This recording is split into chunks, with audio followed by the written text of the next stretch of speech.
Hello beautiful people! Welcome to the next episode in my YouTube channel.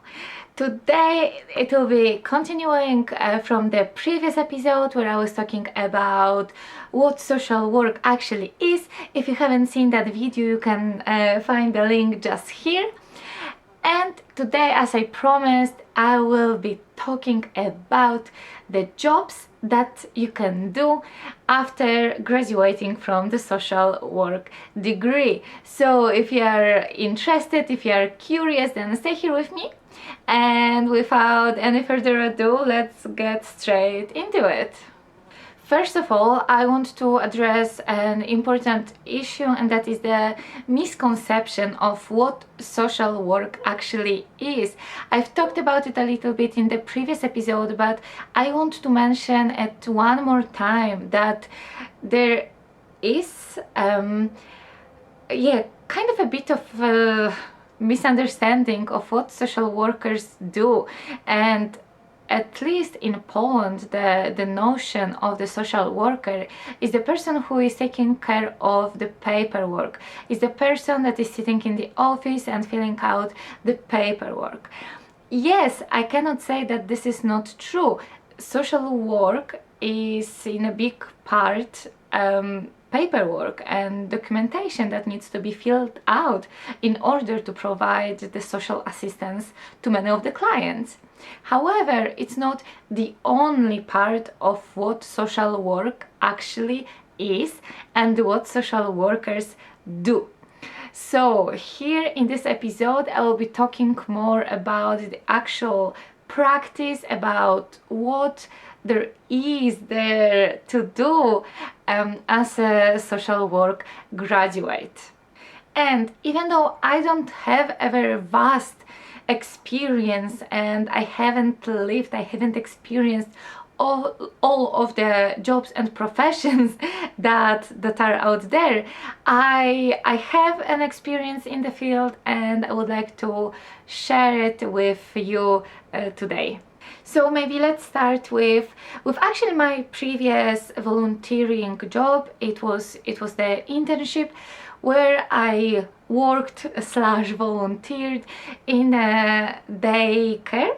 It was the center for people who were mentally disabled. So mental diseases that were present in the organization were, for example, autism, it was schizophrenia, it was Down syndrome, and many different illnesses, diseases that I don't really actually know the names of, that they were not necessarily diagnosed and presented to me very clearly.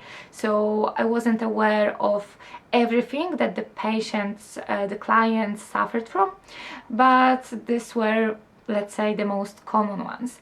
And then we need to say, because this is also, I think, maybe some misconception, that once the patient has one of these mental diseases, it's not said that they cannot have any different illnesses.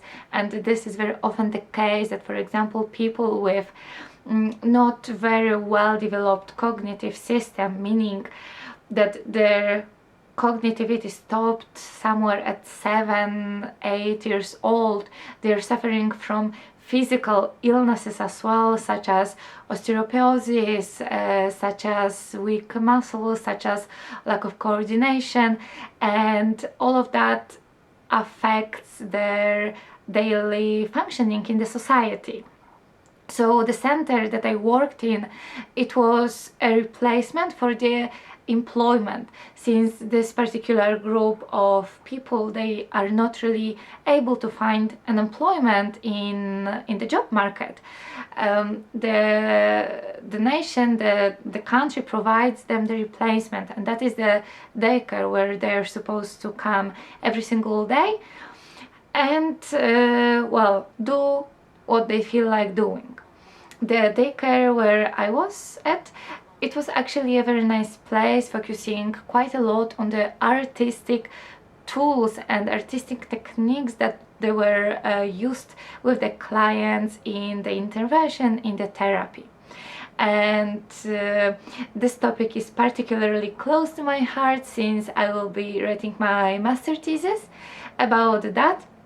I found the place just perfect for learning more about this particular topic. So only in this organization we can already find a few different professions, and one of them is just a daycare center social worker. So that is the person who comes to the center on a daily basis, takes care of the clients, of different activities that the clients are supposed to do on a daily basis. So in our facilities it was a lot of sewing, a lot of embroidering, a lot of painting, a lot of let me think, making different puzzles, making different artistic, let's say arts and crafts, do-it-yourself stuff. On the other side there were a lot of games that the clients were playing. From time to time there were different dances, different songs. We even organized the talent show for which the clients were preparing for some time. So that was already yes, a very big event and a lot of happening for the clients. So we have that. Then we have the art therapist. That is a bit different because for that you need an additional course related to the therapy in particular. However, as a social worker you are able to follow this path, and this is to use different artistic techniques with the clients in the therapy. So actually to help them to open up and understand what has been going on. So that is the second option. In the facilities, of course, we have the social work manager and let's say the person who is above the manager, like a CEO of that organization. So there are people on different on different levels of that organization, and depending on how much you actually like to work with people or with the papers, with the policies, there is a space, there's a place for everyone in this field. During my volunteering experience in Nicosia in Cyprus, I was working not very closely but at the same school with the school social worker, and that was a person who had their own office and was responsible for talking to children. Well, obviously, well, not obviously, but that school was actually for children coming from quite difficult backgrounds. There was quite a lot of migrants coming to that school, children who didn't speak Greek. So the environment, the circumstances at home for the children weren't easy, and that affected their daily performance in the school. So the social worker is the person who eases that process for the children and helps them to adjust more easily to this new environment, to this new children, teachers, the program, the language, the culture. So that is another thing that you can do, is to work as a school social worker. One of the probably most exciting roles as the social worker is the street worker.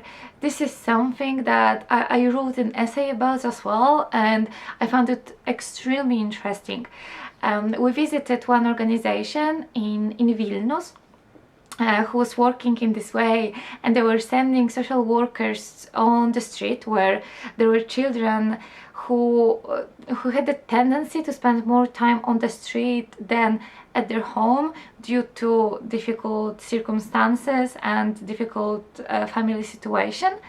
And the social workers were providing them different activities. It could be the murals, meaning graffiti painting, it was football, it was for example rapping, and different activities that could actually make the students feel, not students, well, youth, create this community to whom they belonged, and the sense of having the community itself is already a very important factor for the improvement of the resilience, of the self-confidence.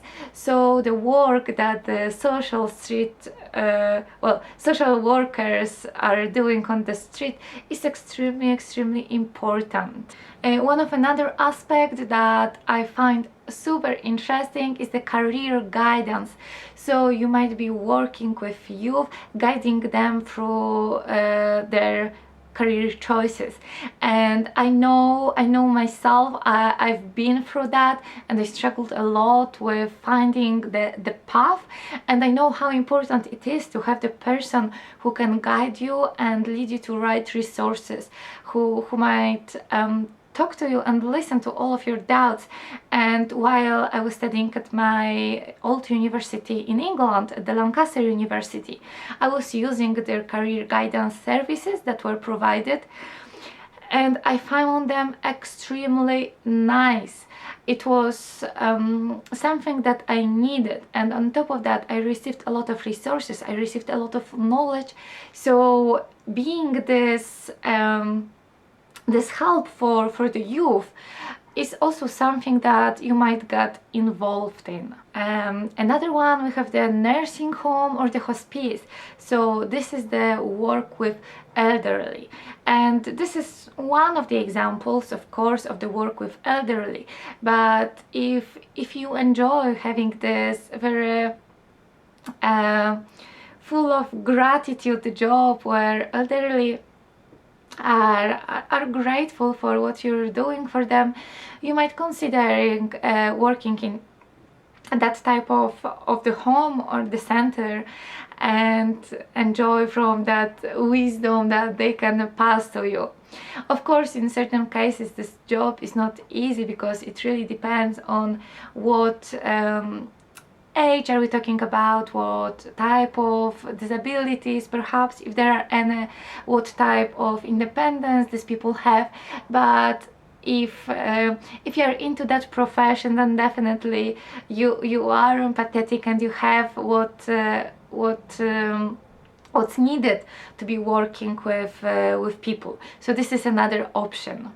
Another thing is that you might be working as a youth worker, and this is something that I love in particular. This is, for example, related with all of the different Erasmus projects, youth exchanges, training courses. You might be working as a facilitator, perhaps, with the youth, and this is something that I am intending to go into, to work with youth on different important topics, and anything and everything that we are learning during that degree is going to help me. So the youth worker is another thing that you might read more about it if you are interested. And then maybe the last aspect that I will mention, the last profession, is to work as a mediator. And who is that? Is the person who doesn't have any side, doesn't take any side while working with let's say couples or families or communities with resolving issues that they come with. So this is something that we practiced during my previous semester in Riga, and that is maybe not necessarily for me, but I really liked the practice. We had certain roles that we were presenting, and then the mediator was listening to us, was guiding us towards certain solution that we thought was the best. So that is something that definitely eases the tension in certain group or the community. So this is another thing that you might consider, is working a little bit as a couple therapist. At least this is the connotation that I had in my head with. And yeah, this is also something that is an option. Today, when I was thinking about this episode, I I had this idea that nowadays the generation of the millennials and Gen Z, we are all people who are not necessarily following what's in the pattern. We want to have a voice and be conscious of what we are doing. We really want to have an impact and make a change and influence something somehow, but very often we don't know how and what is this thing that we can do. We want something big, we want to do big things, but what are these things? And with the social work profession, I really find it being the answer. This is having an impact on every single individual that you are working with. This is making a change in people's life. This is being the change, the source of change. This is about connecting people to certain resources. This is about giving people these skills that are necessary, that people need. For example, entrepreneurship, or here I'm talking about this, let's say, more advanced things, because on this very basic level, of course, what people very often need is the shelter, is food, is the water or the shower. These are the things that people are missing. So with you being this empathetic person that wants to be a social worker, the life of these people can actually change. And what is more meaningful than making this big change of saving someone's life? So that is the question that I leave you here for you to answer. And I really hope that you enjoyed having this maybe not so obvious ideas on what might be the profession for you as a student of social work or as a graduate of social work to do later after you graduate. And I talked about it in the previous episode. If you haven't seen, the link is here again. That social work operates on 3 different levels, and that is the micro level. This is the direct work with the clients. This is the meso level, work within the organization, and this is the macro level, and that is the highest level, working with the policies and implementation of them. So there are 3 different levels in which you can get involved. You might be working on 3 of them. The professions that I gave you today, they are related mostly to the micro level of social work. So this is working directly with people. So in the future I will gather more information about different levels and what you can do in this particular levels of social work profession. And for today, that will be everything. Thank you so much for staying here with me, for listening, and don't forget to like, don't forget to subscribe, and I will see you here next time. Bye!